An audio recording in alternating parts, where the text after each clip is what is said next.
meeting to order. This is the regular meeting of the Garden City Planning Commission. It's Thursday, August 13th, 2026 at 6:30 p.m. First order of business is pledge allegiance to the flag. If everyone would stand.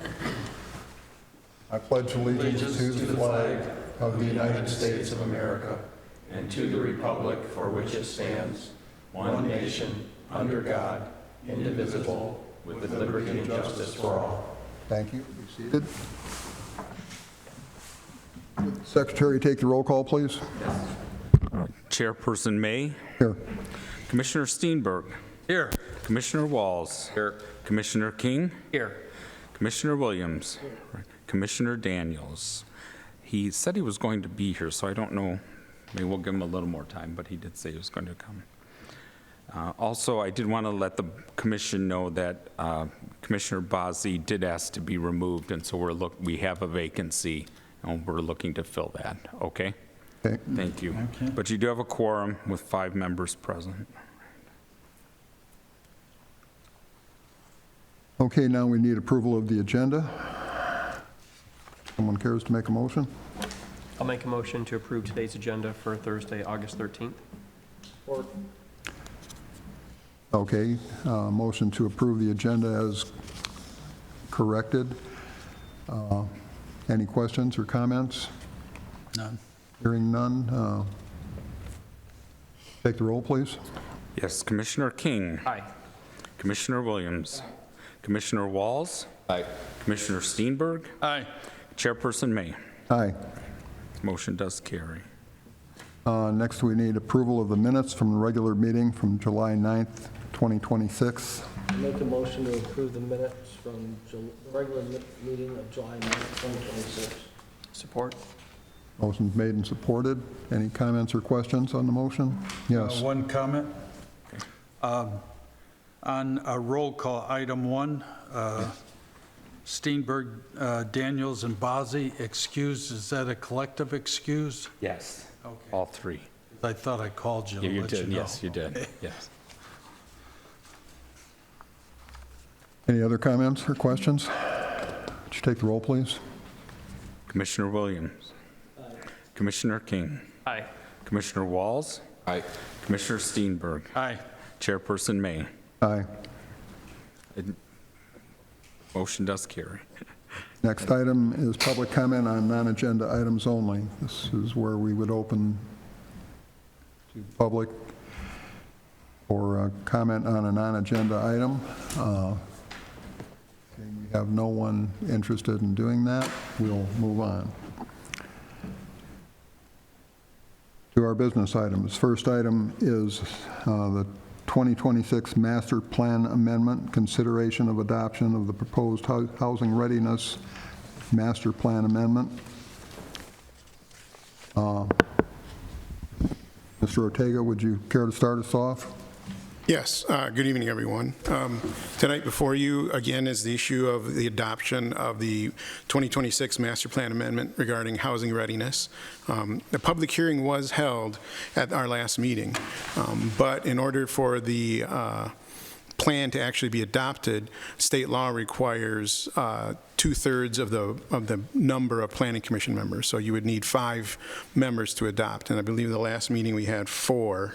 So that's why the public hearing could still be held, but there was no ability to adopt the plan.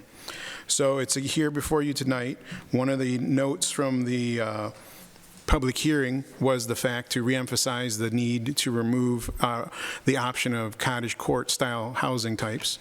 And so we did do that in the revised version that's in front of you that's dated August 13th.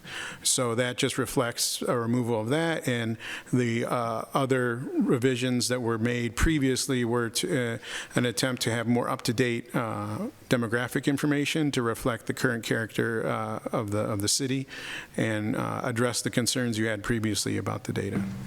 And so the plan is in front of you. I did have previously a PowerPoint, and I don't know if you'd like me to go over it again, but it's basically the same. It would be the same PowerPoint as before, just emphasizing the idea that the master plan amendment still emphasizes providing single-family housing as the predominant housing type.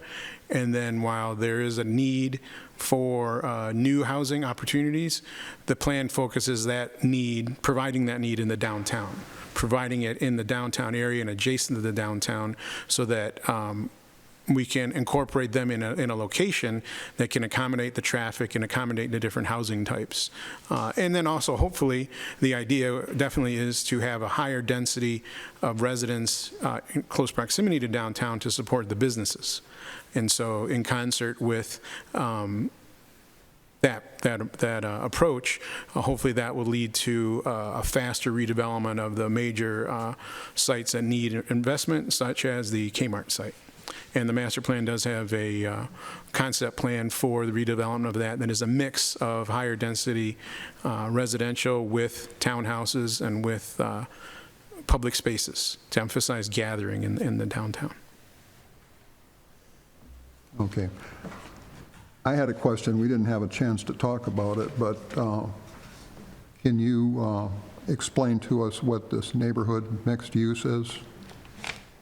So neighborhood mixed use is just an idea for the properties that are located on Ford Road and along the corridors, for the idea of possibly having some kind of residential component with them as well. As you know, the previous master plan has the central business district right at Ford and Middlebelt, and then in the proximity of that, there's the designated the mixed use neighborhoods, and that's still in this master plan amendment. But the mixed use neighborhood was the idea of having commercial with residential opportunities on a couple blocks on Ford Road, the two blocks west of Henry Ruff, from Henry Ruff over to Shatka, and then over to Dillon, right? I believe so.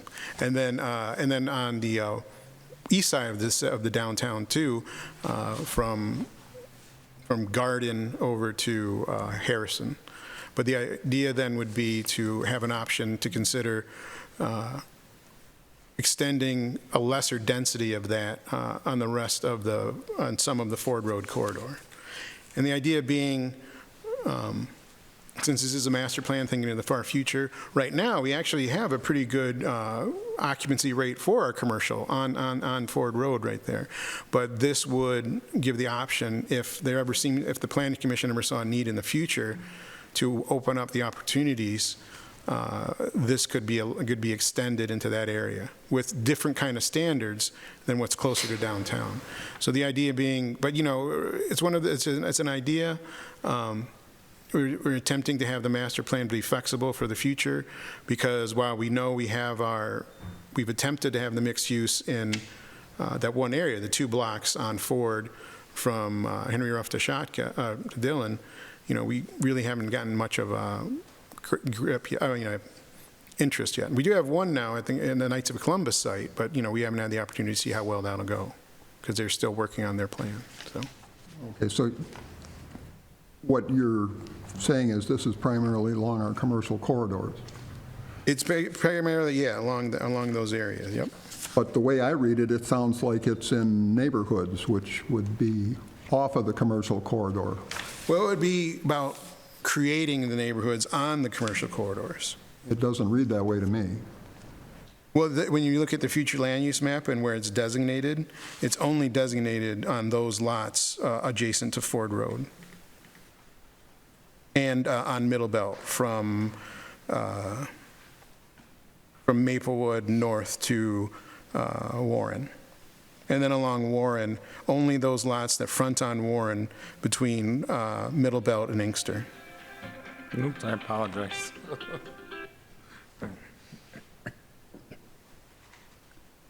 So would that be referring to R1 or R2 or both? It would be referring, the zoning map says, if similar to how we did with mixed use, if you wanted to do this, you would create a new neighborhood mixed use category and allow for that option.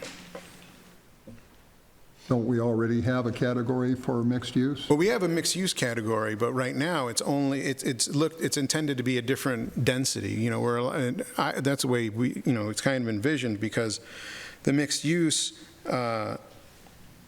is intended to have the residential above the commercial and making sure the commercial uses are compatible with the residential that would be on the site, because that's how we develop the mixed-use district. Then, once again, if it ever came to that idea of, hey, let's look at that opportunity, I would envision it being less dense and just allowing it. So, yeah, kind of like an R1, R2 option in the adjacent with the commercial. So just that opportunity. This sounds to me like we're trying to put commercial in the middle of neighborhoods. No, it's not. It's not designated on the map at all. Well, I know the map doesn't show that, but the wording reads that way to me. So Can we in the action plan? clarify that or- wording a little bit so that we're talking about along commercial corridors? So is it in the action plan that you see that language? Is it page 36? Yeah, page 36.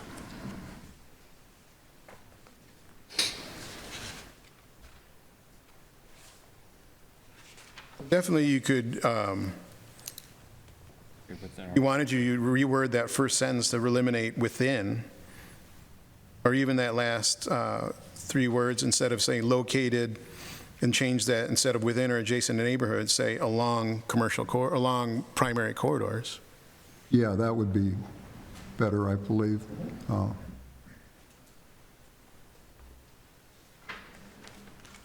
Throws it off because it says neighborhood mixed use, and when you think of neighborhood, you think of R1. Yeah, yeah, that sounds to me like we're trying to put a store on the corner of your block, you know? And I don't think that's what we want.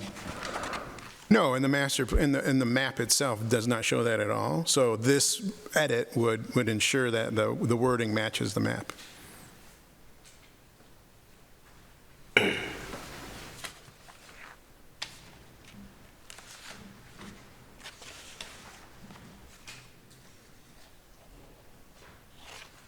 Maybe, just remind the commission to, what the purpose of the plan is and like the goal in the end maybe to have it just start to build a framework about housing, housing density, housing value.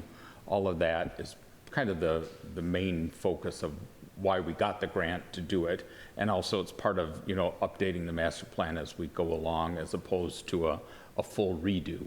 And so that was, we picked the housing to do that because it needed it the most. The commission had guided us, and when we found the grant, we thought this was a good fit for it, so that we're looking at housing, and housing is becoming a big focus. And as you know, we can't grow out, we have to figure out how to grow smarter, so. But we don't want to do things that are going to devalue our Correct. current housing. Correct. Yes. But basically, the issue is, as Matt said, the master plans are intended to try and deal with the current needs facing a community. And so that's why you look at them every 5 years, and that's why usually you have to rewrite them completely every 20 years. And the current issue facing the entire state and practically the entire nation is the housing crisis. People can't buy houses. In Michigan, people aren't moving out of their houses. So the state had all these other ideas about what to do.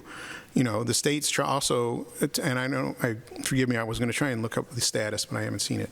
But, the state legislature is taking this opportunity to also take more power away from the local municipality and dictate, local zoning across the entire state. Minimum lot sizes, maximum permitted, well, not maximum, but the maximum standard within a zoning ordinance for a minimum house size. So this opportunity came along, so that way the city can say, well, this is where we would like to see the opportunities for housing. And we tried to find some place where they could. So that's why the plan is to emphasize protecting our existing homes and neighborhoods, but allowing higher density in the downtown. And then this neighborhood mixed use, once again, it's only along the corridors, but the opportunity to say, the idea that like, oh, where else could it fit? And the idea of the neighborhood mixed use is just to create, and actually it's kind of the opposite. It's kind of the extending the neighborhood out to the corridors, kind of matching what's on Cherry Hill. It's kind of matching what's on Warren between Middle Belt and Merriman, well, up to Merriman, where you have homes and residences along the major corridor. And so these commercial property owners who have been trying their best to occupy, and we're lucky to have that we have a pretty good vacancy, low vacancy rate on the corridors, but you just don't know what the next sale at Amazon or the next, thing that'll even further erode the need for retail space. The next pandemic that reduces the need for office space. So the idea being, it's a tool that if you wanted to, you could use in the future for redeveloping the properties on the commercial corridors for residential.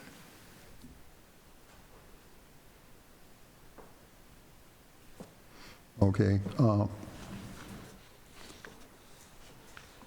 Any other comment? Yes. A question on, so page 26, you highlight the downtown living, where I think in the last meeting, the commission talked about that being one of our focus areas. Yet the beginning of that section, so part 3, I'm going like 2 pages before it, it talks about the importance of designing for all, which I think is great, and I'm not objecting to that, but I'm just surprised we're leading with that. So Yeah, actually, designing for all universal access is great, but it's not for everybody. And I think it should be available to people who want it, but I don't think everybody wants it. It does provide some design standards that would be objectionable to some people, like the cabinet heights and things like that. So I don't know why that's a major part of our master plan here, but it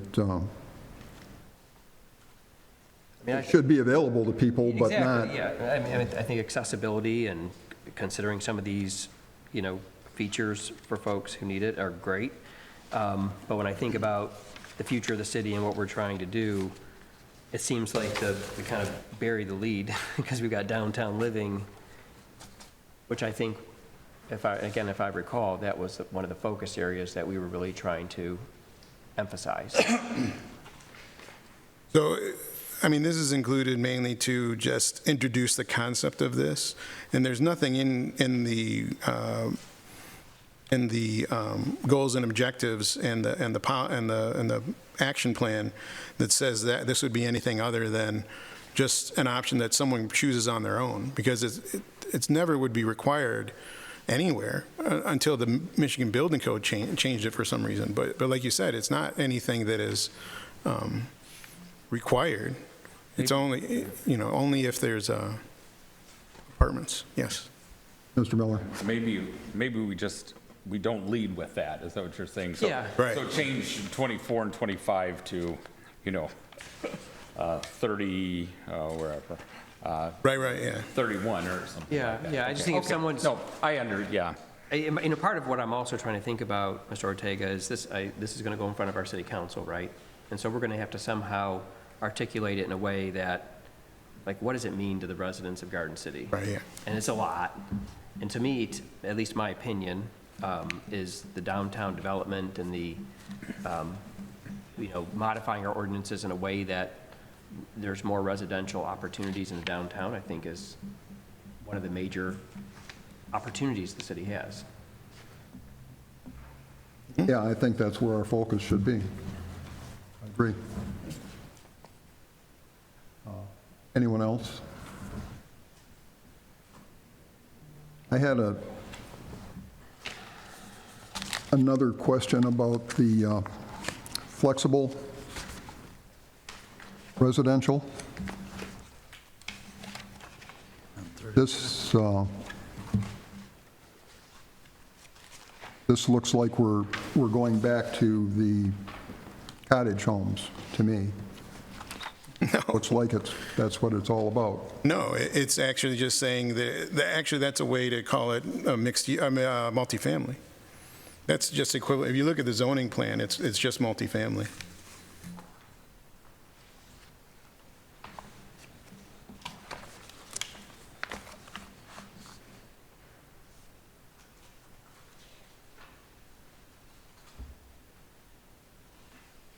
Well, it starts out saying small lot detached homes. It doesn't say multifamily till the end of the paragraph. Is that on page 36, or is that? That's 36, yeah. Well, we definitely, yeah, we can definitely get rid of just small lot detached homes. Unless, I think mean, our the only, focus should be on the multifamily, looking at the downtown area and higher density in downtown, but I don't think we should be looking at our general R1 properties in that respect. So if we take the detached homes on small lots out of that paragraph, I think that would clarify it for me. okay. As a senior, I would think most people would be looking for, if they were going in the direction of a detached house, not having a lot of external property that they have to take care of. So, I believe it now, we got a minimum, on an ordinance, so you gotta have a minimum of a 60-foot wide lot anyway. 7,200 square feet. Yeah, so it's. Lot area, 60 foot approximately 60 wide. foot wide by 135 deep. how many Yeah. square feet? The minimum lot area is 7,200 square foot, and then the lot width is 60. Correct. Yeah, Except for platted plots, the that lots of kinda- record. right, exactly, correct. Put it on a postage stamp, I mean, that's, Yeah, but that's what we're looking at here. Well, the council already has embraced the idea of having bringing back the existing platted lots.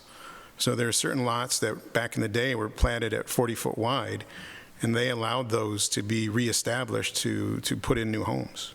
Well, we have lots currently and regularly that come before the ZBA asking for a variance to build on an existing lot, which we normally allow. The only time we don't allow is when people want to split a couple of lots to Right. make smaller lots.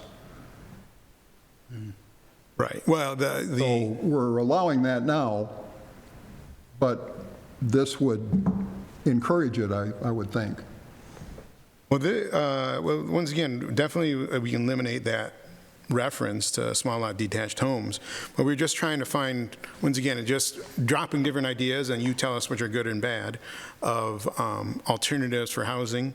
Like I said, the council embraced that idea of not putting any new lots, but just making sure the previous lots that were here can be reestablished. It's basically when someone in certain neighborhoods that were already existing had two 40-foots and they combined them.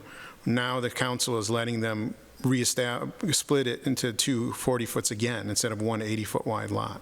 They're allowing that to happen so that new homes can be established. And then these The people. council hasn't changed the ordinance, has it? No, but it's part of the existing platted network, so that's how it was in there. And then but of course, these people, when they do that, they don't apply for variances, because if they did, they wouldn't get them because it doesn't meet the criteria for variance. It's a self-created situation. They knew the size of the lot. Yeah, if they're They splitting have to lots, comply it with wouldn't be allowed. No, no. If they took an existing platted lot that was 60 foot, they couldn't split it into two 30s. If an existing platted lot was 80, it can't go to 40. It's only those particular subdivisions. We only have a handful of those situations where that occurred. But like I said, it's one of the ways in which the council felt, well, the existing neighborhood already has a block on one side that's all 40-foot wide lots, and a block on the other side that's already 40-foot wide lots. Having the one lot in the middle where somebody bought and combined them, it's okay to reestablish it as 240s. And so that's just an example of there where we thought, well, how other ways can we do that? But definitely removing it here is not a problem. And then, any other ideas you have that could do that, but. Can we then remove the small lot detached homes? Oh, absolutely. Part of that? Oh, yeah, Before we do, absolutely. I got a question. Yeah. Are we trying to discourage entry-level home building in Garden City? That's all we are. is Cottage home with the small lots? Garden City is Garden City is- basically full of entry-level homes. Between 750 I and got a 1,000 house- square feet. Half a block from me that's listed for $425,000. I know there are exceptions, but the vast majority of our homes are 2- and 3-bedroom homes around 1,000 square feet or under. That's what mine is. Yeah, so that's what, probably almost 70% of the homes in Garden City fit that bill.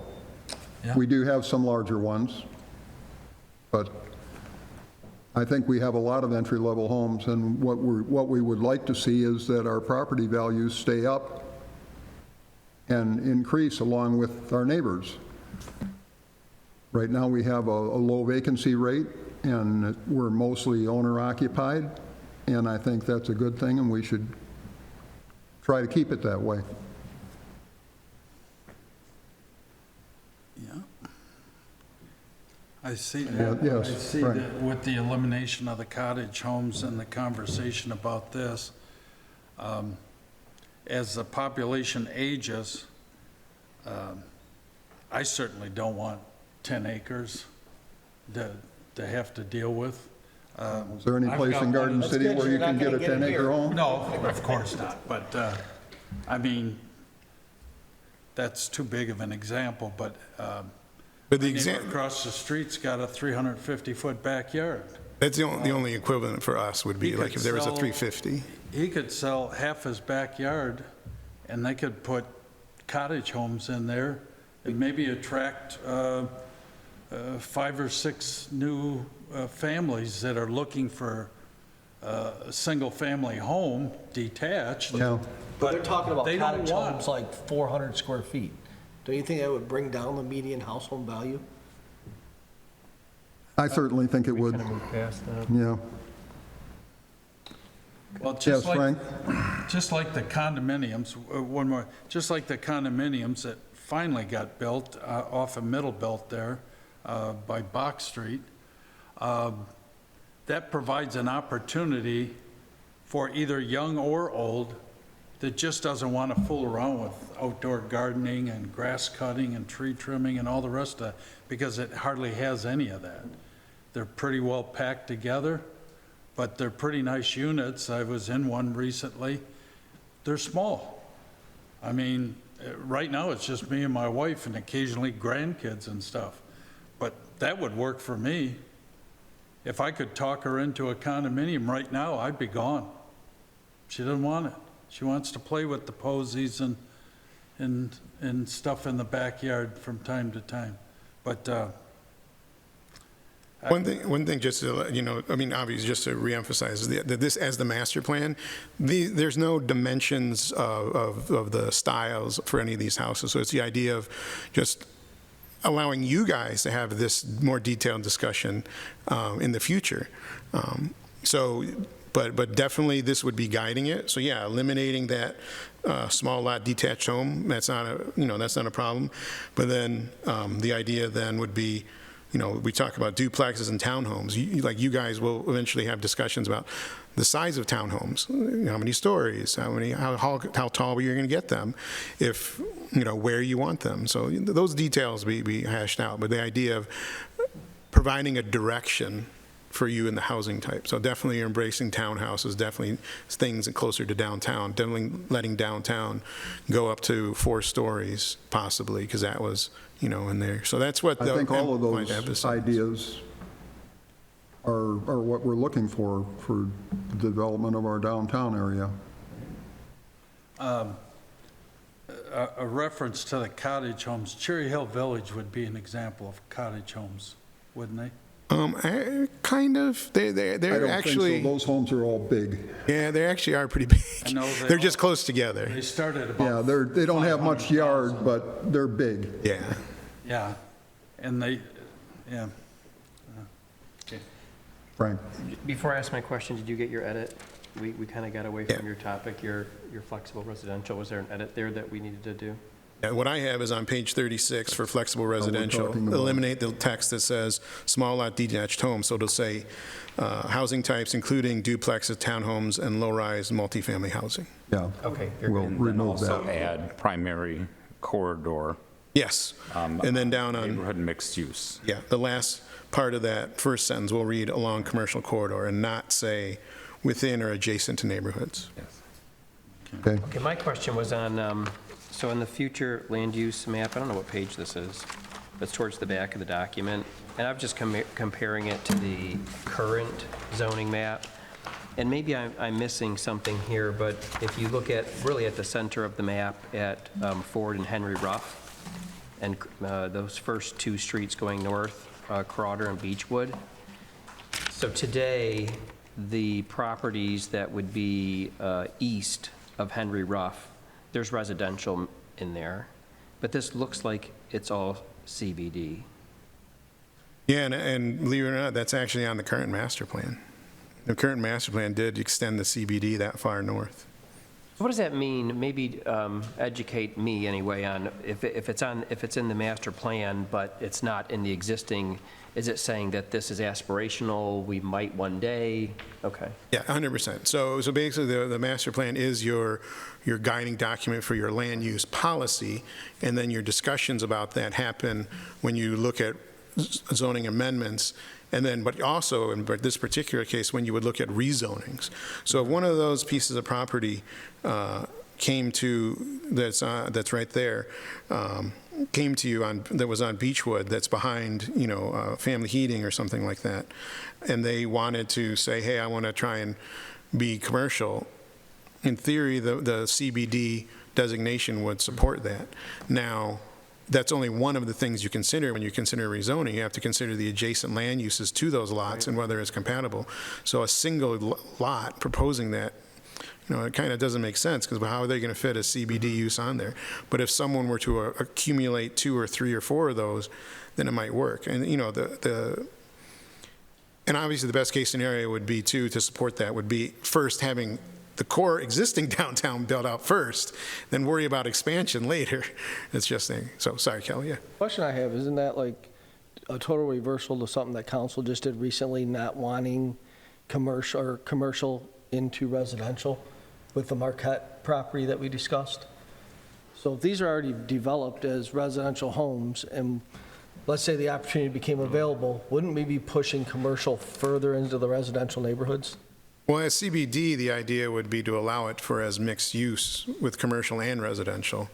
And so that would be one of the things to consider. Well, actually, it's a good point, and it would be another issue where maybe someone's putting the cart before the horse in that situation, because if they're trying to do that there and the downtown isn't fully developed, what's the point of allowing the rezoning?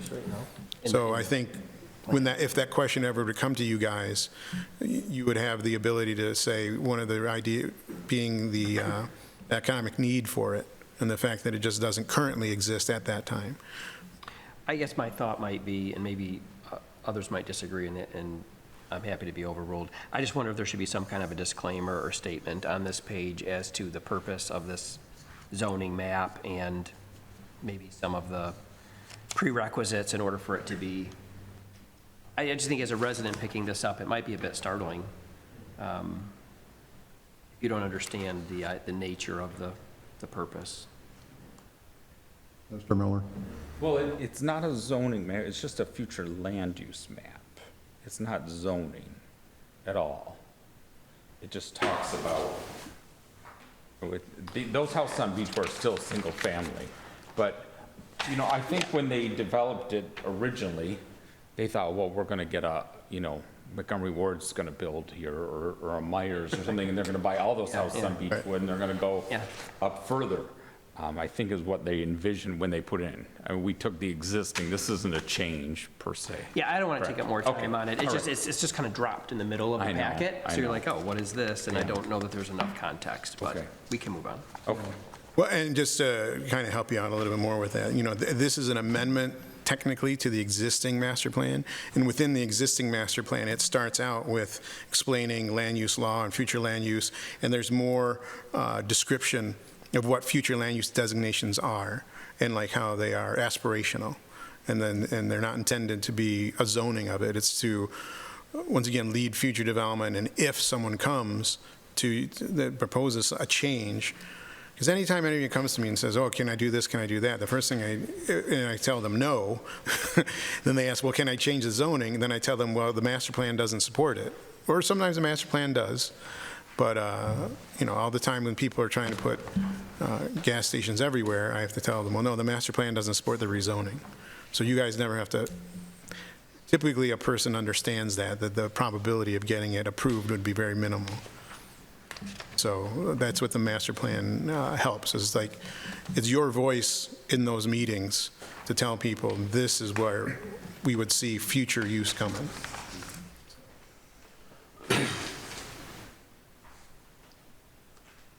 Any other comments or questions?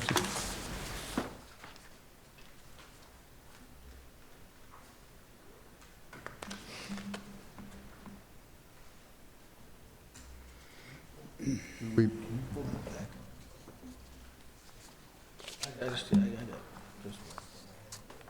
Current map. Just for others, we're just looking at the existing zoning map, that's all. zoning map or the future land use map? This is the zoning map. Okay.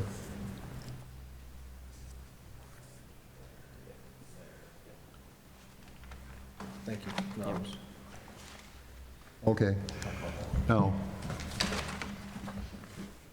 any other questions or comments about the proposed amendment? I guess the only other, topic we need to contemplate is how this is presented. I don't know if that's a discussion we have here today, or, because if we approve this to go forward, I assume, Mr. Ortega, you go to a future city council meeting, somehow package this to get approval. That's correct. And so we do have the PowerPoint that was presented last time, and I would be utilizing that, emphasize everything that you've emphasized for me and that I will emphasize to them. And obviously, you're more than welcome to come to the city council meetings if you wanted to emphasize that point. But I'll leave it to Mr. Miller to know if that's going to be any kind of, there's a quorum, that's going to be an issue, but. Sure, oh, yeah, no. Well, they have the right as a resident always, even, because you're not conducting business of the planning commission at that time. But you're also looking at the, we've been working out for a year or more, a year and a half, and we want to kind of get it all together so that we go forward.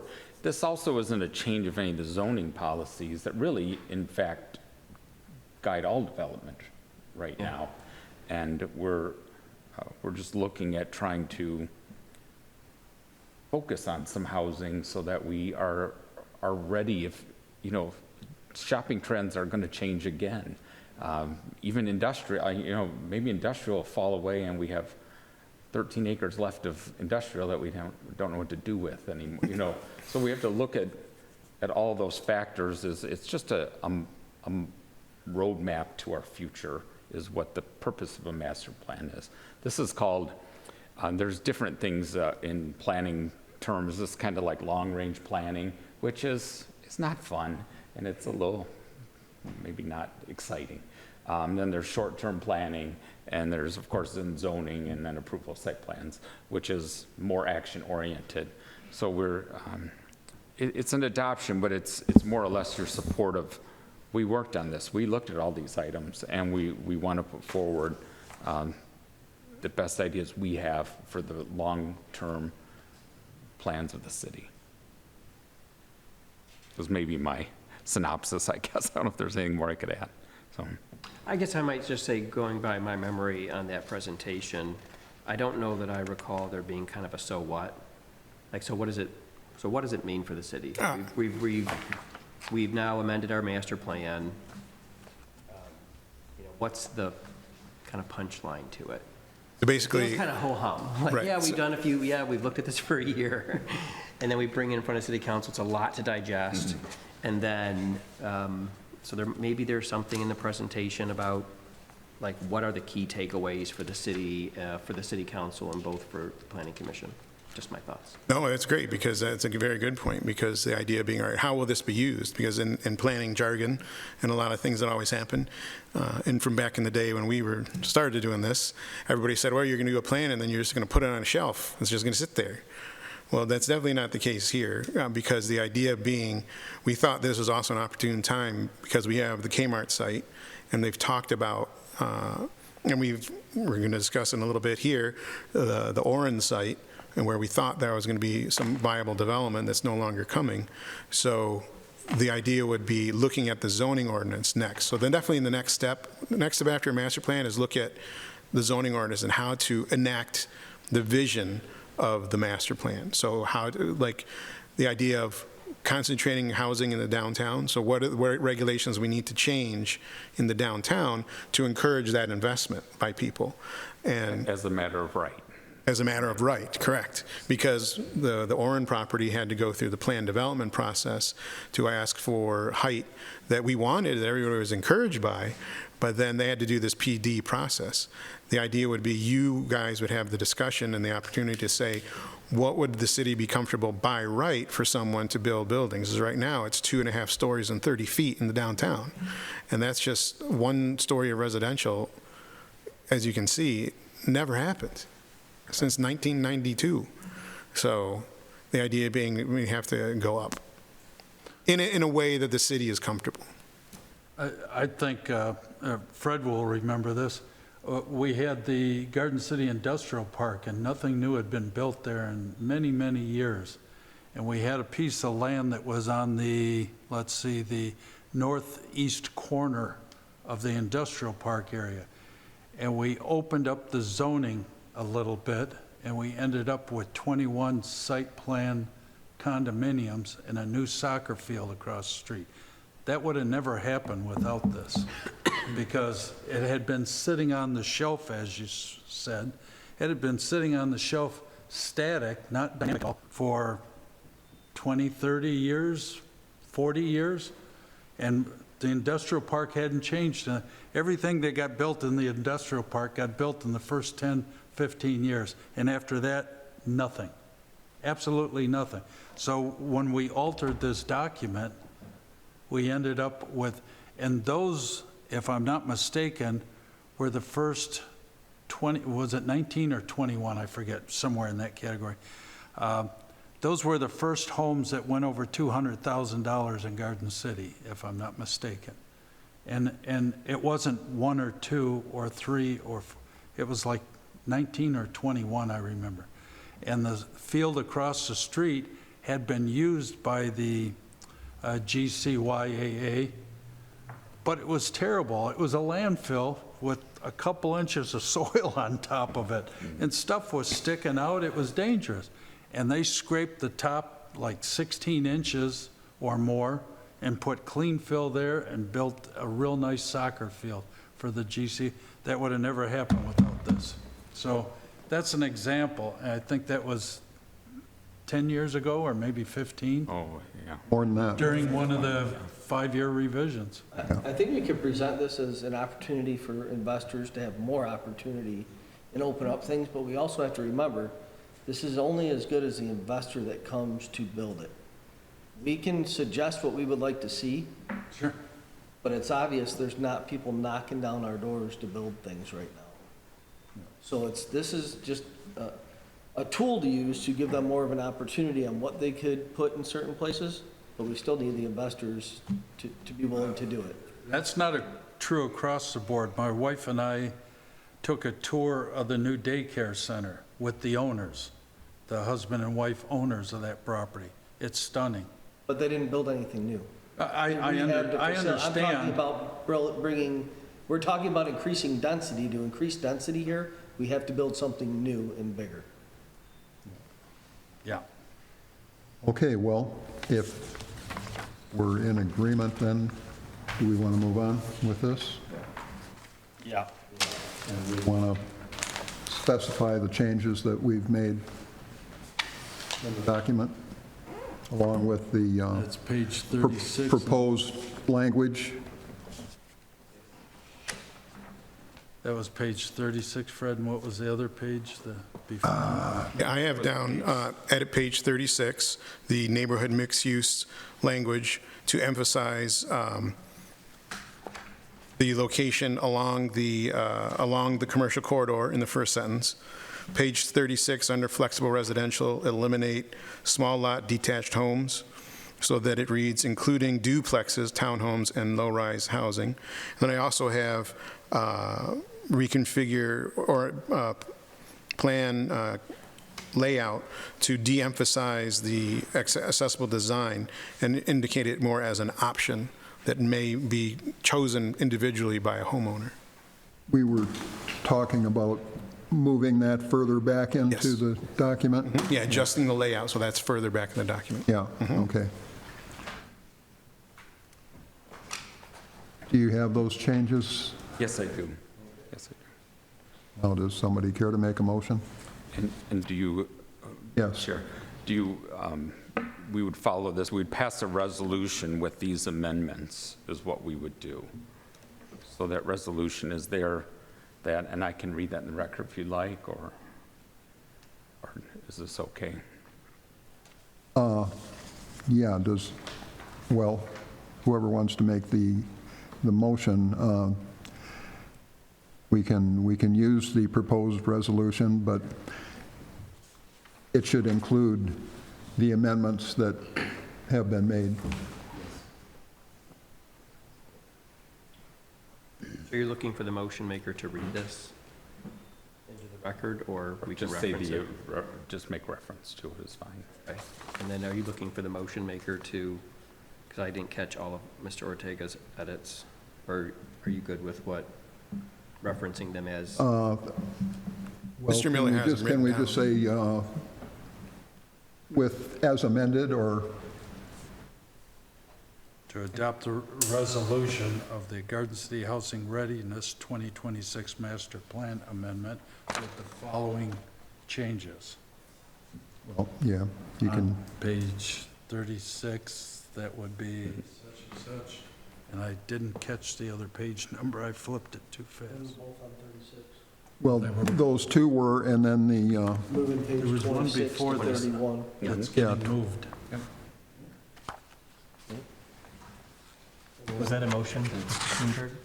No, I was, It sounded like one. Sounded like it could have been. I was trying to, Could have been. I was trying to get us to one, but I don't remember what the other page number was. It was page 36, but then also it was moving 24 and 25 to the end of that section. yeah, moving 24 and not 25. Okay, that was the page number. I Yes. flipped it too quick. Okay. So was that your motion, sir? Were you going to make a motion? No, I'll let you guys do it. I was trying to get there. Oh, close, Mike. 24 and 25 plus 36. Okay, Stab.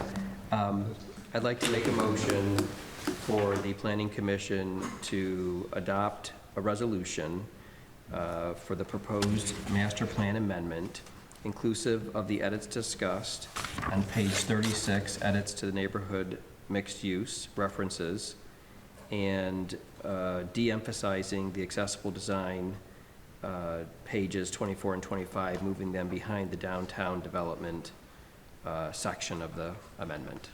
well, in addition to the neighborhood mixed use, there was flexible residential that was changed. In addition to the flexible residential changes discussed. Okay, and But not do you want to proposed. reference this resolution as presented, or? Yeah, and I will reference the Planning Commission, City of Garden City, Michigan, Garden City Housing Readiness 2026 Master Plan Amendment Resolution of Adoption as provided by Mr. Miller.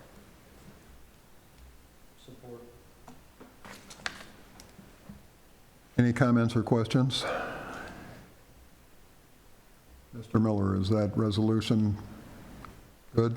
Yes, yes. Would you care to take the roll in? Okay. Commissioner King, Aye. Commissioner Williams. Aye. Commissioner Walls. Aye. Commissioner Steenberg. Aye. Chairperson May. Aye. That'll Motion does carry. be designated as the August 13th draft. Yes, yes, so, yep. Okay. Thank you.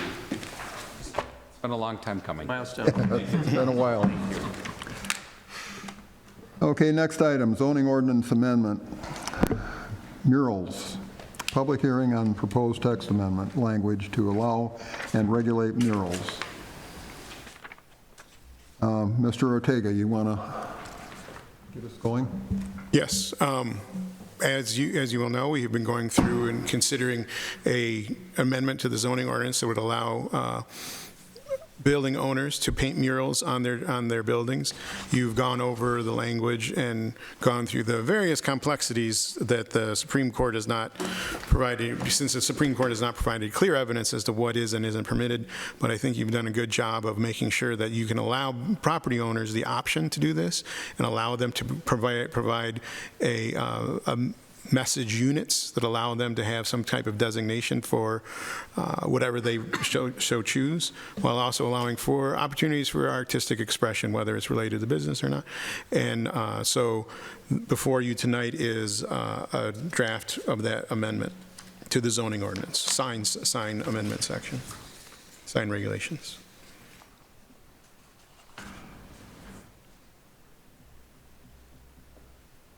Okay, any questions about Mr. Ortega's report?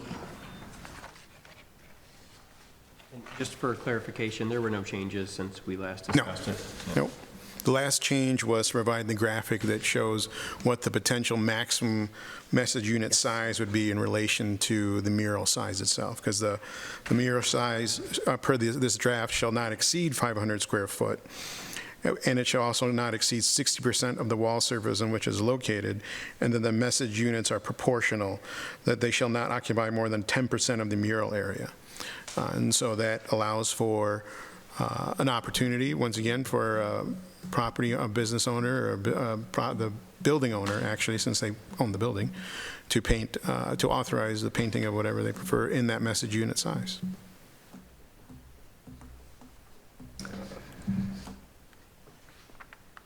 Okay, and we have no applicant.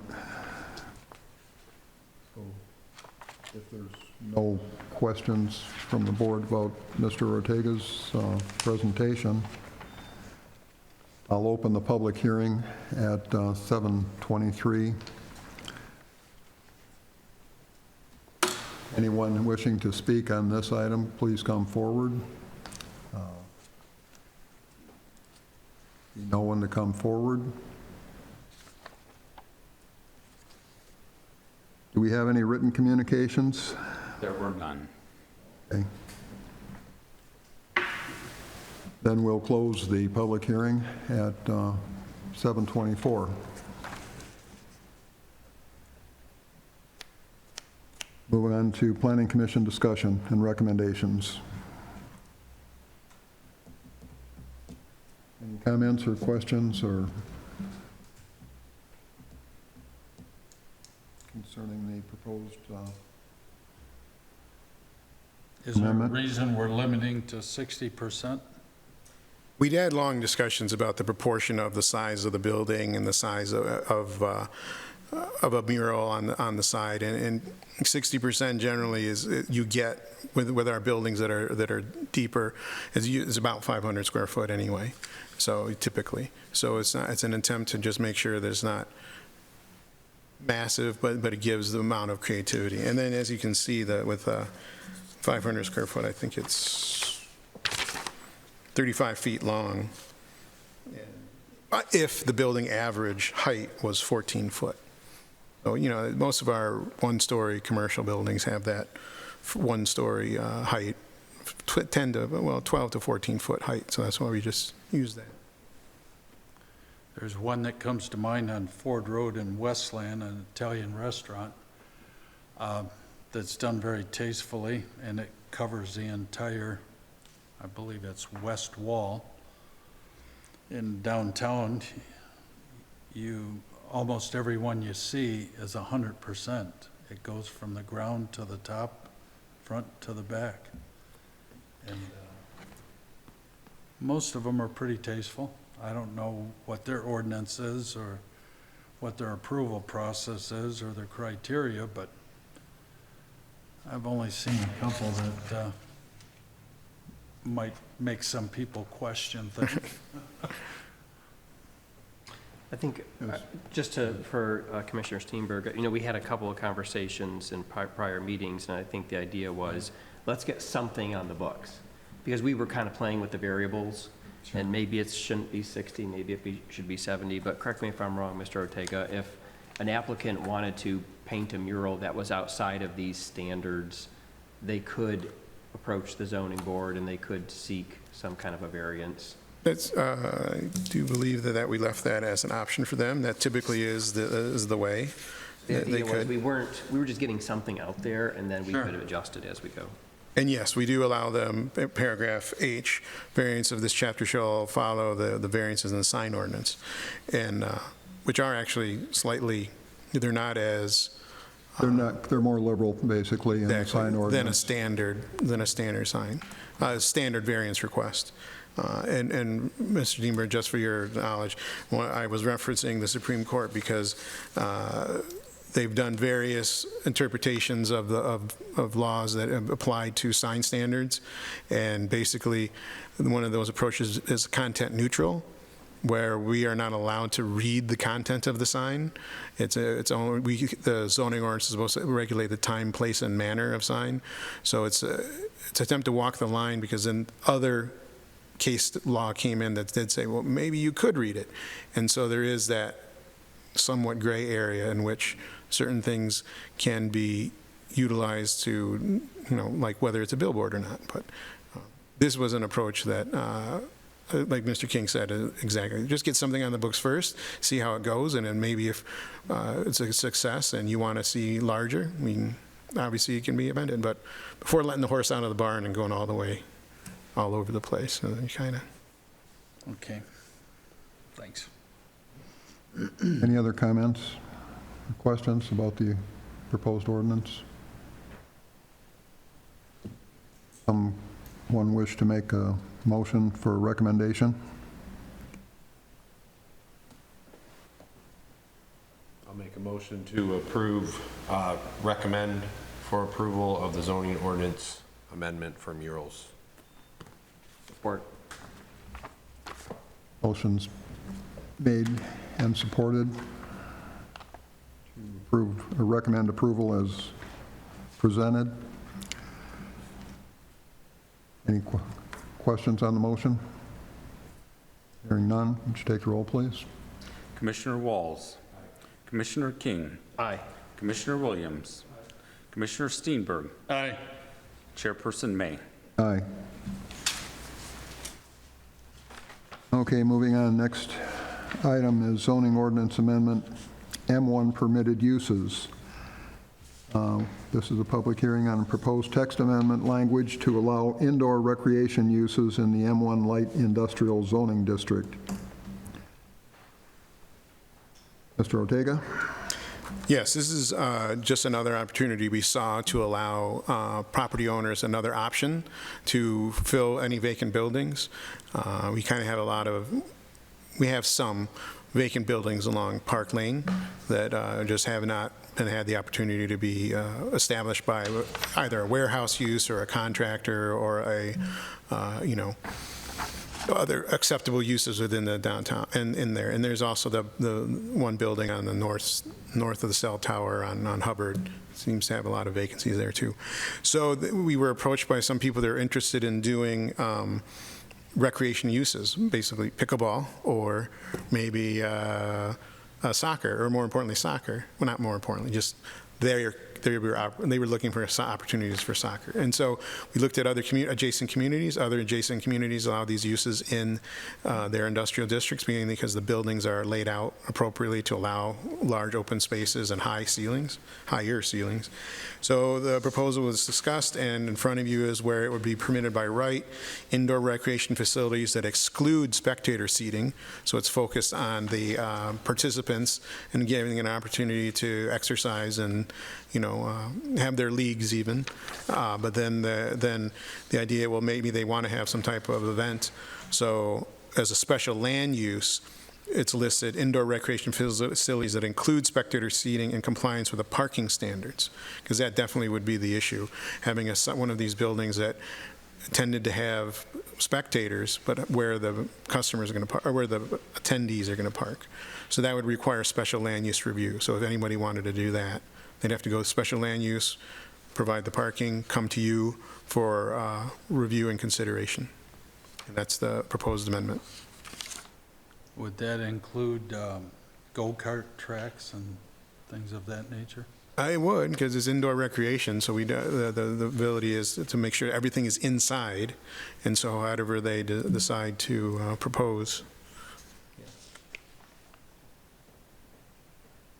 Any other questions for Mr. Ortega? I'll just make a comment that I think this is great. I mean, I think this was a great amendment. I think giving our property owners more options as to how to use their space to make money, I think is great. So hopefully this isn't easy. And I forgot to mention that one of the opportunities this could open up for is the Metropolitan Building. Because remember, the rear part of that is zoned industrial now. The front part is still commercial, but the rear part behind that gate is industrial. So that whole back of that building, which is being split up into several units, could be possibly utilized for this. Any other questions or comments? No, we'll open the public hearing then at 7:32. Anyone wishing to comment, please step forward. Seeing no one, do we have any written communications? There were none. Okay, then we'll close the public hearing at 7:33. Move on to the Planning Commission discussion and recommendation of approval or denial. Any comments or questions from the commission?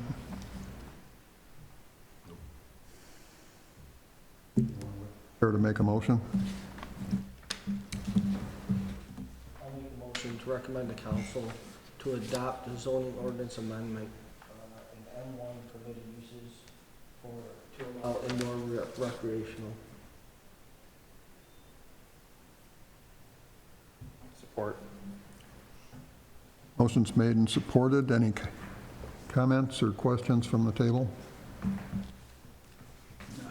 Hearing none, would you take the roll, please? Yes, Commissioner Williams. Commissioner King. Aye. Commissioner Walls. Commissioner Steenberg. Aye. Chairperson May. Aye. Motion does carry. Mr. Chair, I just wanted Yes. to add that we, in the commercial district, though we have this permission, it can occur. And there's a proposal that's actually been approved administratively at the old Garden Lanes on Warren Road to permit indoor pickleball at that location. And they're in the process of doing that. They're also going to take the roof and raise the roof a little bit to allow on one side soccer, the other side pickleball. And so it's kind of changing bowling, there's a national book called Bowling Alone, how, no one goes bowling, but maybe pickleball and indoor soccer can occur in the same buildings. And of course, they have, large parking lots, they have big space that could be converted. And so that's in the proposal right now. It's actually in permitting, and I know that if you go by the building, you'll see that the roof is starting to come apart. We're working So on the roof now. Yep, so they're going to start taking that part, and then they're adding structural members to kind of on the inside of the building to lift it up. So- Okay. So it will be, I think, a good reuse of a building that was vacant again after that LED company went out. So, just FYI. Thank you.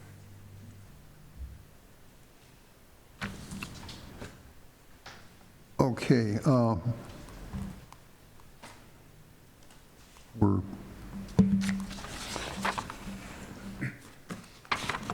done with that item then, right? Next item, scheduling a public hearing for rezoning. Request to schedule a public hearing for the purpose or proposed rezoning from PD, Plan Development, to CBD, Central Business District, of the 5 lots, 29,317, 29,299, 29,217 Ford Road, and on the south side of Pardo, east of Middle Belt.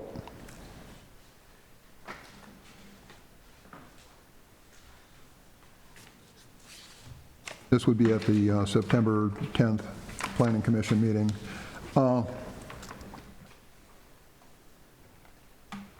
Could we not just proceed to do whatever they're interested in doing if we left it planned development, or would that be more cumbersome, or? Be a little more cumbersome because officially the PD rezoning hasn't been completed because they're still in the, they came before you worked on it, and then you made a recommendation to rezone it to council. Council approved it enthusiastically, but then the property owner didn't have the opportunity to assemble the right funding. They were not capable of doing it. So right now, as a PD zoning, what they're required to do is provide a site plan, because they need to come back to you, because we've been talking to them and trying to get them to get back here to have full final site plan details for the construction of the building. But they have chosen not to put money into those plans and to do that. And so because it's zone PD and because it's just hanging there, the existing buildings are just deteriorating. They're not moving forward with any kind of redevelopment of them.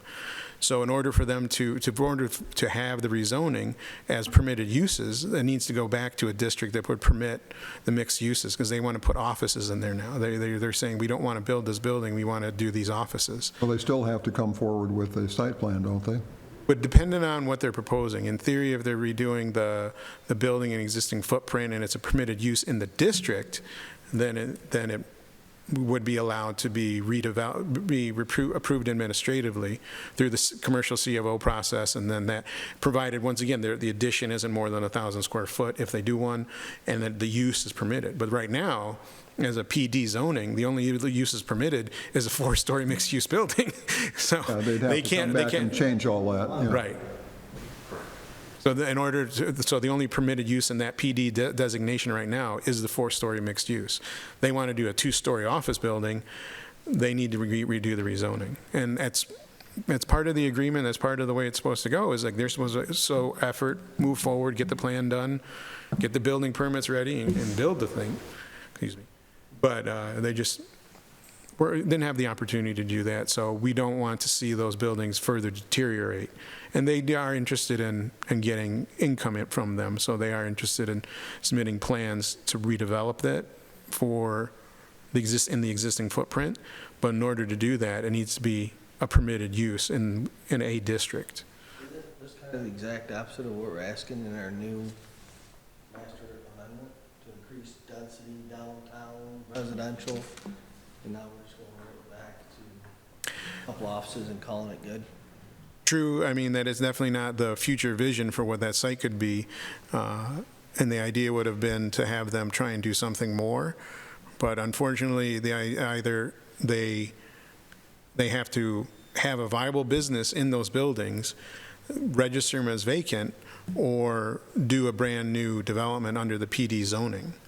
So in order for them to do something with those buildings that is not a vacant property, it would have to be CBD to allow that. That doesn't preclude them, actually, when you think about it, they had to do this PD process, so it did take a little bit of time. We were very quick, actually, compared to other communities. That was pretty quick how you guys turned around the plan development for that. So because we wanted that to happen. But The idea then, now that you've just adopted the master plan, if council, and then council adopts a master plan, you can look at rezonings, zoning amendments, so then the next person that walks through the door, or maybe this one, can do things by right. So they can do a 4-story building by right, designed to the specifications that you guys create in an ordinance amendment. So, that way they wouldn't need PD zoning, it'd be under CBD, and then they could hopefully either add on to the existing building or tear it down and do a new building like they were envisioning. But the idea would be to not have a vacant building there. So they just want to go back to CBD so they can use the existing building and refurbish it and put something in it? Yeah. Excuse me, I wasn't able to be here. We're talking about the Oren property? Yes. Yeah, the Orange, And, Whole PD is dead? yeah, That's, so the Orange Jewelry Building, the 2-story mixed-use building adjacent to it, and then the Mazzoni Building, and the parking lot behind it, and then the vacant piece behind, on the south side of Pardo that was going to be the parking for the additional apartments. Because that was all under PD, so that way they could land bank the southern portion of that vacant lot, and hopefully it would have been townhomes, but now it's not going to happen. Exactly what I meant by I'm with you, we're Kelly. strapped to what a developer's willing to do within the city. Yeah. We can have recommendations, we can tell them what we'd like to see, but we're only gonna get what they're willing to build. Our whole thing here was to try and give us a walkable city and to increase human density, not necessarily building density, but that comes with it, in our downtown area. And we're going in the exact opposite direction, and we're going to have to live with it for the next 50 years. We don't have to. We don't have to remove it from the PD, correct? We could vote not to. Well, We could leave it the way it is. But if they have property rights though, so they have the right to not build what they proposed, and they have the right to come back and ask for it to be returned to the zoning it was. So I don't know how we could construe their property rights to be taken away, and I don't want to do that either. I mean, I would love to, I would love I'm to not see it the other way, correct. I'm not saying we should do Correct, that. correct. I'm just saying It's a bummer, right? it's Yeah. damn unfortunate. Yes, it is. Because we all know it won't change for the next 50 years. We Well- have a golden opportunity here. well, definitely if the property owner had the It's a lot. ability to do that, because they purchased the property and they were willing to do something. It's just that it might have been that this was a very ambitious project for them. When it comes to what people are willing to do, a lot of times when they see property, and I get the calls all the time, they're asking what they're allowed to do. When I have to tell them, you're a maximum of 2 stories, you can't build anything higher, they're not calling me back, because economically that's not viable. With the construction costs, with the cost of land, and being in the tax base of the city, they need enough units to make it financially viable. If once again we're steering the ship, we're turning the ship, so we've get the master plan. Now we're going to get the ordinances. You're doing your effort the best you can, without literally putting money in the game, to say, let's make it more, for lack of a better word, turnkey for them, to make it more interesting, so that way when the next person calls, I can tell them, you can build a 4-story building by right. That'll keep people's interest, and that'll get more, hopefully that will attract developers that have experience and are capable of doing it, because it's being built in the Metro Detroit area, Plymouth, Northville, Ferndale, Royal Oak, Ann Arbor, and why not Garden City? So The about face had to do with the state pulling back on brownfield redevelopment, et cetera, et cetera. yes. And what percentage of their funds did that constitute? Did we ever get any kind of approximate number? We never got a pro forma. They never got to that stage in the pro forma stage, so we never got that. Okay, thank you.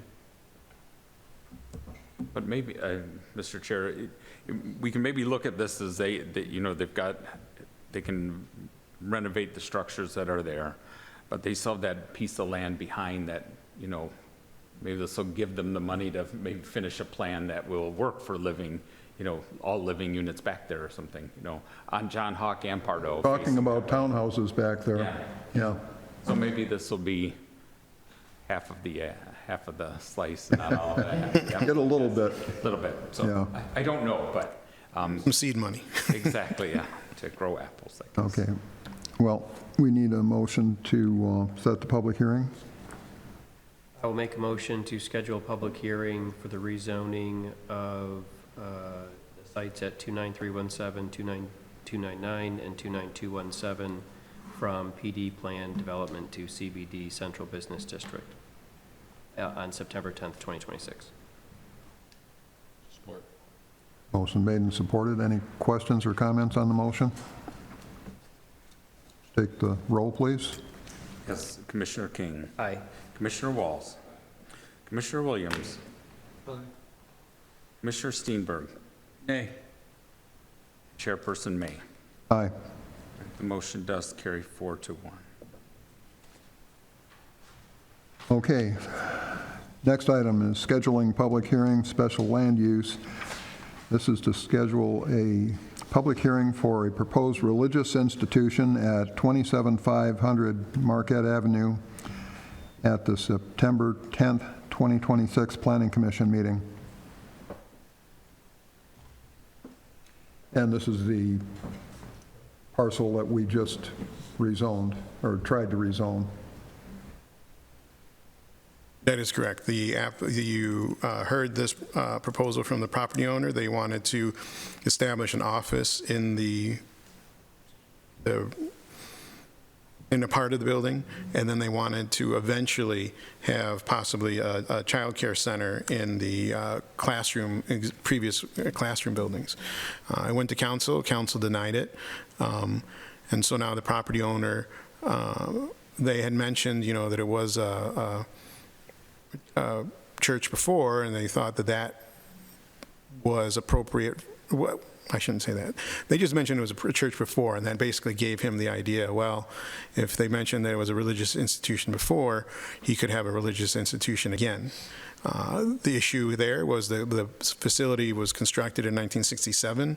Back then, the building, a religious use did not require special land use approval. It was permitted by right in residential districts. And so that's why it was constructed. So when it became vacant, it's been more than 6 months, so they lost their legal nonconforming status because now religious institutions require special land use review and approval. So he's going through this process because basically the only thing permitted by right on that piece of property are single-family homes. This is R1 now? It's been R1. It's been R1. Yeah, it's been R1. It's directly adjacent to commercial. It's adjacent to C1 on the north and C1 on the east, but they didn't want to change it because they felt it was too much into the residential neighborhood. So even though the first curb cut is only 300 feet away from Inkster, but so the applicant is proposing, was requesting to establish a religious religious use there that was existing previously. And in terms of the daycare, if he ever wanted to do a licensed child care facility, meaning 20 or more children in the facility, where the parents aren't with them and they're there for school time, that would require special land use as well. It couldn't be established just by right. As a religious institution, they're allowed certain opportunities. If there's ever a ceremony or event being held, they can have child care for those parents that are on site at the event. That they can have children go over there and hang out. But then they have to leave with the parents at the end of the ceremony. They also are allowed to do a religious education class for 3 hours a day for, forgive me, I don't remember the exact number of days, but they are allowed to do that if they're a religious institution. And then also, if they establish a camp in which they are, for a certain number of days, they have children there for 8 hours a day, only within a 12-month period, like it's a finite number, then they're allowed to have that religious camp on the site. But then you can only have one of those in a calendar year, I believe. I'll have to refresh my memory on the state law for that. But those are the things that if a religious land use was established, that would be allowed. Anything else, they'd have to, where the parent isn't there, parent or guardian isn't on the property. If it's not those two scenarios, then they have to have a license from the state. In order to get the license, to allow the license, they'd have to come and get special land use, a recommendation from you and approval from the council. Sounds like they're more interested in the childcare than they are any of the other uses. They're not proposing it right now, and they're not thinking about it. They just want to get some ability to, they want to renovate the building, actually, and then have it viable for a use. He wasn't going to put his office in there, but since he can't put his office, he's going to lease it out to some religious institution. But right now, they haven't indicated if they're going to do any kind of childcare. I'm just making you aware of that because I know it was a point of discussion. So I just want to give you aware of what could and couldn't be permitted. Mr. Steenberg? The council turned it down. I know John Santu talked, and one of the neighbors talked against it. What is the current use of the former religious institution that's less than 1,000 feet north of there, which is far deeper into the neighborhood and far larger and far greater intensity, a lot more parking, it's a lot more of everything, St. Dunstan's. Yeah, I'm not sure what it's used for. I think it's just I don't know if the church is being used, the school is being used, isn't it? Yeah, the school. Isn't that Tifton? It is Tifton Academy, yeah. Yeah. Oh, okay. I don't know if the building, the religious building, the church building. They're in the church, too. So as a city, we turned down this one, which is probably, guesstimate, a third to a quarter smaller, but that one's okay? Are we proposal's a not C1. opening ourselves up to a lawsuit here? They're They're proposing proposing C1. C1. They were proposing a rezoning. Yeah, Now they- they're changing it to make it a religious institution. And it was going to be a conditional rezoning, because originally he did come before the planning commission requesting C1 rezoning. Planning commission expressed reservations of all the other uses permitted in the district. So he voluntarily put restrictions on himself so that it could only be an office, professional office of architects or, real estate attorneys, and then the possibility of in the future requesting child care center. So that was the proposal that went in front of City Council, a request for conditional rezoning for restricted to only office. Well, a question on how we contemplate whether, because I'm assuming after the public hearing, the planning commission would make a determination on whether or not we recommended special land use to city council, correct? That would be the order. So in the ordinance, it says under 154.153, religious institutions, there are several, I'll say, requirements. And given this was from 1967, I would assume we would compare what is there today against these requirements to help make a determination. So his proposal is to not change the building at all. So yes, it would be based on what's existing, yeah. It's just a for example. Part A says the minimum site area for a religious institution shall be 40,000 square feet.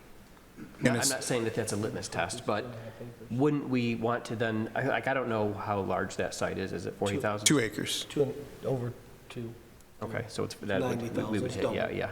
Okay, so, but that's just, I guess as an example, would there be a step we go through where we essentially compare the site to the ordinance to see whether or not? Oh, absolutely. Okay, all right. Yeah, during your review, rather than go through that, because he submitted plans, But rather than go through that special land use review first, we'll have the public hearing and go through the special land use and go through site plan. He's not proposing any additions or changes to the building footprint.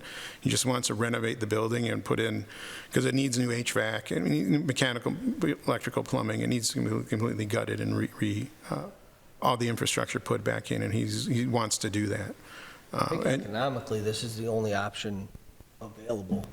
Considering the purchase price of the land and the building, it's not economical to build any single-family housing on that. They would have to put in a road. There's just too much. The applicant, I think, with what was done, would be well over $1 million before he even built the first house. So I think city council kind of handcuffed the applicant on what he could do with this building right now. My concern is we spent a long time getting this prepared for city council. We asked him to put conditions on this, and now we're stuck going back to possibly a religious institution, which, if I'm correct, that brings in absolutely zero tax revenue, correct? Correct. Depending on how it is structured. If the ownership changes to a religious land use, then there would be no taxes garnered by then. If he is leasing it out, then it would still generate taxes. So I don't know how it's being structured, but I assume they would probably sell it to a religious land use. If we would have approved the C1, or if council would have approved it, it could have been about $47,000 a year in tax revenue. So this is, and I'm with Steenberg, that less than 1,000 feet away, they have increased traffic in a school, that's what their major concern was, increased traffic. And you brought up Santu, all of his buildings and property are C1. So if someday Santu sold, that could be a strip mall right backing up and surrounding this, backing right up to residential. I don't know if they considered all that. I'm kind of guessing that school has a lot more children at the former St. Dunstan's than what would have been in the daycare there. And you guys had him do conditional to where you limited it within that zoning category. Because we were concerned about traffic also. We did not want to Exactly. see any, So why did Retail. we not approve it? Well, that's neither here nor there. We have no control over that. Yeah. I think we should figure out how to work closer together with council so they can understand why we make the recommendations we make. I think there's opportunity there for improvement. Because right now, to be honest, We shoot the ourselves building in the owner on foot. this is handcuffed. Like, it's gonna have to become a religious institution, or it's not gonna be anything, because his other option is to build R1 homes. What was their objection, you know? They just felt that housing should occur on the R1 zone. They were, Think it should be torn down and build houses there? yeah, that's what they want. That's economically not feasible. Based on the zoning ordinance, they're only allowed, that site could only have 6 houses, because you need 60-foot minimum lot width, Yeah. you need 7,200 square foot a lot area, and the frontage is only 395 feet, so you would only get 6 lots. And then if you wanted to do more, because the lots themselves would be larger, they'd be about 12,000 square foot. If you wanted to develop the back of the site, the city requires it to be a real road. So you'd have to build a private road, and a private road in Garden City meets the county's, Wayne County requirements, which is a 66-foot wide right-of-way, built the county standards, and to try and get back there. And, I mean, we've got whole blocks that people have done the math on it, and they're like, I'm not even completing a complete, finishing a road that wasn't built by the city, because even if they got 12 houses, that's no way paying for the cost of the road. So the most this could have is 6 homes. And according to the developer, and I'm no contractor, but it sounded appropriate to me, cost of demolition of that structure would be at a minimum $700,000. Plus So- the purchase price of over 6, so you're already at 1.3 before you even put in. Before you any start building anything. Before you To get put back any to a infrastructure. brownfield. Build yeah, a house that's, not feasible on that. That's why I think there was either a major misunderstanding of what could have been done there. But like I said before, we are handcuffed to whatever a developer would like to put on that property.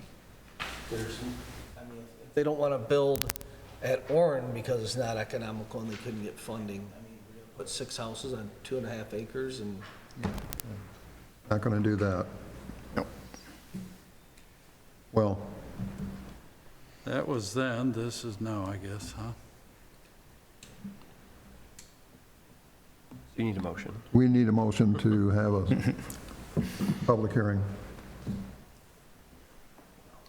I'll make a motion to schedule a public hearing for special land use of the property at 27500 Marquette Avenue at the September 10th Planning Commission meeting. support. Any questions on the motion? Comments? Hearing none, would you take the roll, please? Yes, Commissioner King, Aye. Commissioner Williams, Aye. Commissioner Walls, Commissioner Steenberg, Nay. Chairperson May. Aye. The motion does carry 4-1. Okay. Commissioners' comments regarding planning and zoning matters. Well, start out with you, Mr. Ortega. Do you have anything for us? Only that upcoming at your next meeting will be your first draft of a ordinance for data centers, because the moratorium was established early summer, so we need to start working on that. So it will be at your next meeting. Okay. Mike? Anything new? Anybody new poking around? There's always people poking around, Has the but they, recently been sold, the former Kmart property? not to my knowledge, no. I believe the gentleman that developed a grocery store in Canton still owns it. So we're hopeful that when he hears more about if the master plan also gets adopted by council, that he'll be encouraged by that for something to that effect, yeah. And then he might ask about the status of the zoning ordinance, and then that'll be our next step. But then in terms of other projects within the city, we've been working diligently trying to get previous approvals you've seen to come to get into construction. As you've probably seen, adjacent on Ford Road, west of Harrison, next to KFC, they've started construction of the 2-unit commercial building for Dunkin' Donuts. They're going down Ford Road at Ford and Henry Ruff, Hollywood Sound. Unfortunately, that project started, but they've stopped. Technically, the building permit has been issued, and obviously, so that's why they're constructing, but they're encountering some difficulty complying with the due diligence necessary. So the building department is basically requiring them to continue construction, and if they don't, I might be forced to rescind their approvals, because because the building official has closed their permits, and they have a limit. Stopped, if they provided any kind of reasoning? They're not. I'm not exactly sure, but all I know is that they're not doing things in accordance with what the building official requires, which is state law. So they're not doing things in accordance with the building official. So he has closed the building permit, and if they don't reopen that permit and do what the building official says, I'm going to start letting them know the zoning ordinance could, without a valid building permit, all the site plan approvals go away. So that might be the next step in communication with them, to let them know that they're going to lose all their approvals. The property, we have to remove all the improvements, and they're going to have to be registered as vacant. So unfortunately, going down the street to the previous Bar 153 property, they were in a similar situation where they weren't doing what the building official required of them. I do believe that that property owner has approached them to know what they need to do, and I believe they're moving forward. But once again, it's not until they actually come forward and do what they're told that will know for sure. So that might go the same route. We're not sure yet. But they also have been, their main issue was, the construction standards have not been up to a professional level, which is required by the state law. There's just, debris everywhere, and it's just not, it's not up to the standards that the building official requires, so therefore, the permit is closed at the moment. They're intending to reopen it. And then moving further south, further west, excuse me, the Sheets property, they've been still dealing with the easements and getting that squared away, and I do believe, but then I believe that's completed, because they did actually now submit construction-level drawings for the building, and that's being currently reviewed by the building department. So hopefully that building permit will be issued soon. Whose easements are they having a problem with? Well, their attorney, well, Mr. Miller knows more. There were, on the property along Hubbard, there were easements established for stormwater and gas. And so when they did their title work, they found these easements. But there were also other easements on the property for stormwater and gas. And so for some reason, whoever put those easements in place, and there are gas and stormwater lines in those easements, they didn't use the easement that was prescribed. So we had to go through the process, of course, so we had to go through the process of then un-easementing a portion of the property, I guess, because easements were placed elsewhere. I don't know if that was sloppy work at the time, or it just is how it happened over the time. Wasn't there a 60. slowdown with Detroit Edison as well? No, not necessarily, no. So, But anyway, yeah, exactly. he is always the worst. Correct. And but they are in permitting right now, and I've been in communication with them, and they're responsive to everything that we need. So it will happen quicker than we think. So They Stopped to look at continually, the bar property and got an earful from somebody that was dressed up. He wasn't a worker. And he claimed our inspector didn't know his anatomy at all. Probably mentioned that while he was standing in the middle of a debris with nails and everything, and just junk I everywhere. made the fatal mistake of asking, how's it going? gotta be careful with that. Yeah, 40 minutes later, I found out how it was going. If you see a red sticker on a door, probably best just not approach them. Mr. King, anything? Nothing tonight, thank you. Kelly? No? Have anything else for us? no, nothing. All right, then. Can we offer Mr. Miller congratulations? Thank you. His upcoming retirement. Will this be your last meeting That's my with us? last meeting, yes. Thank you for all Just you've done. retiring from our commission or from the city? The city. Really? No. Well, How congratulations. many times you gonna As do a- this? This is my second and final. Thank you. Well, you're going to have to get healthy before you retire. I know, unfortunately, yes. Future in pickleball. Yes, When's your last days? September 1st. Well, congratulations, I guess. Thank you. Are you finally gonna go to Florida now? For a portion of the time, yes. So, yeah, Whereabouts is your area down there? Tarpon Springs, Florida. Yeah, that's a good area. Yeah. So 32 years working at a city hall, actually. This is my 32nd year. Go to Bradenton, Sarasota on the northwest, and Pompano Beach on the Yes, southeast. very nice. Yep, there's a lot of nice areas down there. Well, congratulations. Thank you. Okay, our next regular planning commission meeting is Thursday, September 10th, 2026. So can I have a motion to adjourn the meeting? Motion to adjourn. Support? All in favor? All in favor? Aye. Meeting's adjourned.